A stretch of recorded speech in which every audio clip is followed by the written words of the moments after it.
What's up HR fam, my name is Mini Lego and this is my mod 17 PvP build, so let's just get right to it. For my head I'm running Arbiter's Hood of Blades. You get this from the PvP vendor at the Trade of Blades and Protector's Enclave, and it provides a really nice power boost when stunned, knocked, or dazed.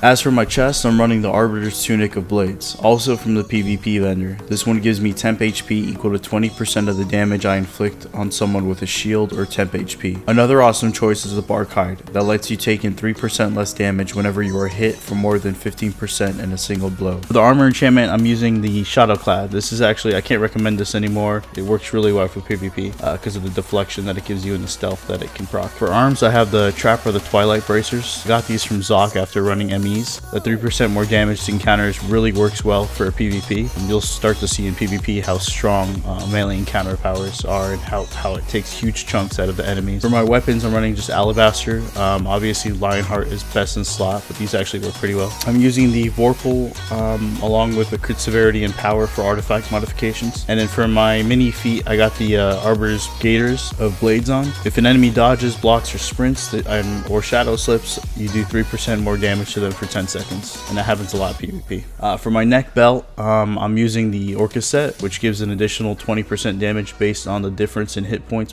percentage between the player and the target. So if you want a detailed breakdown, Sumi made a great video on this and I'll link it down in the description. For rings, I'm using 2 of the ward rings of the Spies Guild until I find a better alternative, but it has high defense and it also has 2 defense slots so that I can slot more HP. For pants and shirt, I'm using the Ebony Stained Restoration and Ward trousers. I got both of these again from running MEs, so basically when my stamina is over 75%, I get 3% more damage and I also take in 3% less damage. For offense enchants, I'm trying to use all Radiance and 1 Tenebrous enchantment. If you aren't already using this for PvE, it works amazingly in PvP as well. With a rank 15 Tenebrous, when I strike a foe, I have an 8% chance to deal 8% of my HP in necrotic damage. But since my HP is way over the threshold, I can only do hits up to 24,000 damage. And then for defense enchants, I have all Radiance, and utilities, I'm using all tactical enchantments. For kits, I'm using all HP in my gear. And for rings, neck, and belt, I slotted the stamina regen kits, as dodging in PvP is super important. For my main artifact, I'm using the Paladin Sigil. I did actually know how powerful this thing was. This thing has saved me more times than I can count. I was initially using the Wyvern coated knives for the buff debuff it provides, but this Paladin Sigil is just awesome. And when you pop it, it puts a blue circle down on the ground and provides you with allies that are in it 15% increased damage resistance, and also provides a heal over time. I've been able to survive like 3 and 4 V1s with this. As for the other artifacts, I'm using the Erratic Orb for the HP defense and deflect. The Orca Swan, obviously because of the set. And then for my last artifact, I'm currently using the Trobriand's Ring, as it has high power and defense, but I'll eventually swap it over to the Halaster's Blast Scepter once I get it. Built this around the thought that I want to have bonuses to give me heals over time. So I have Oppressor's Reprieve, Survivor's Blessing, Combatant's Maneuver, Barbarian's Revelry, and Knight's Rebuke. For mount combat power, I'm using the Lion, and I'm using the 50,000 HP for the equip power. So with all this HP, insignias, mount bonus, all that stuff, Radiance, I'm shooting for as much HP again as I can, as it makes me really tanky. So this is actually a screenshot that I took from Stardock with my HP ridiculously high.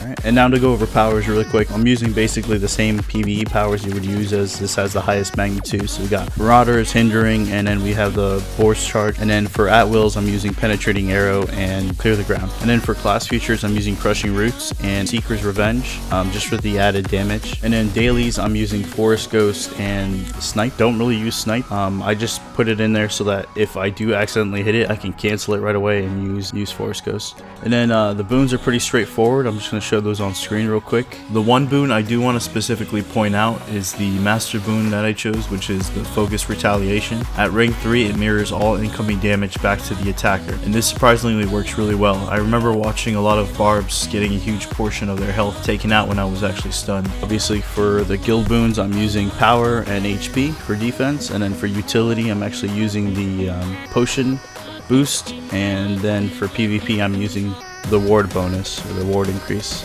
And for tier 1 of the PvP boons, I got 2 out of 3 in the HP boon, and the last point I put in defense. For tier 2, I split it between stamina regen and recharge speed. And once I get the last boon, I'm just missing like 30 more wins. I'm gonna grab that role reversal boon for the decreased incoming damage. And before I forget, for my ability points, I went with strength and con for added damage and HP. Unlike PvE, there isn't really a set armor pen or crit you have to have, as it changes depending on who you're fighting and how much they have of that stat. So I just want to have as much HP and power as possible, and then just try to balance out the rest of them. So since the mod dropped, I've been playing PvP, and it reminds me of the mod 5 days when PvP was so much fun. I'm actually number 1 on PvP for Xbox right now, but this changes like every day. I'm of course hoping to keep this spot and get that cool gold banner when this PvP season ends in November. The only thing that kind of sucks is only solo queue pops right now, but it's better than nothing. Hoping to see more tanky hunters out there after this video posts. And then for the item tray real quick, I'm just using the PvP potions, the scales, and the